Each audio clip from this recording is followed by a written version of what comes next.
આપના કાર્યકરે જનસભામાં લાફો માર્યો। તો મોરબીમાં રાજનગર સોસાયટીમાં પ્રદેશ પ્રમુખ ઈસુદાન ગઢવીને સવાલ કરનાર નાગરિકને ફડાકો ઝીકી દેવાયો છે। ઉલ્લેખનીય છે કે આપની જનસભામાં આ પ્રકારની ઘટના બાદ ચકચાર મચી છે। લોકોમાં રોષ પણ જોવા મળી રહ્યો છે। આપના કાર્યકરે જનસભામાં એક નાગરિકને લાફો માર્યો હતો, જે બાદ હોબાળો મચ્યો।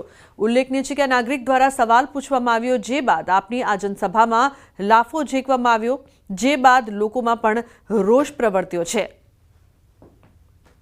તો સવાલ પૂછનારા નાગરિકને લાફો મારવામાં આવતા અનેક સવાલો અહીં ઉપસ્થિત થઈ રહ્યા છે। કઈ રીતે જનસભામાં એક નાગરિક જો ફક્ત સવાલ પૂછે છે તો તેને આવી રીતે માર મારવામાં આવે ને લાફો મારવામાં આવે, તે ખરેખર ખૂબ જ નિંદનીય ઘટના છે, જે બાદ અનેક સવાલો ઉપસ્થિત થઈ રહ્યા છે। સવાલ પૂછનારા નાગરિકને લાફો માર્યા બાદ હોબાળો પણ થયો હતો। આપની જનસભાની આ સમગ્ર ઘટના છે, જેને લઈને ચકચાર મચી છે। તો દ્રશ્યોમાં આપ જોઈ શકો છો કે લોકો પણ ગુસ્સે ભરાયા હતા। જનસભામાં એક નાગરિકે સવાલ કર્યો અને સવાલ બાદ એક કાર્યકર્તા છે તે ગુસ્સે ભરાયો, રોષે ભરાયો અને આપની જનસભામાં આ નાગરિકને લાફો મારી દેવામાં આવ્યો। તમે એમ કહો કે કરપ્શન નથી કરતા, 12 મહિના જેલમાં રહીએ, રાજીનામું ન દઈ દેવું પડે।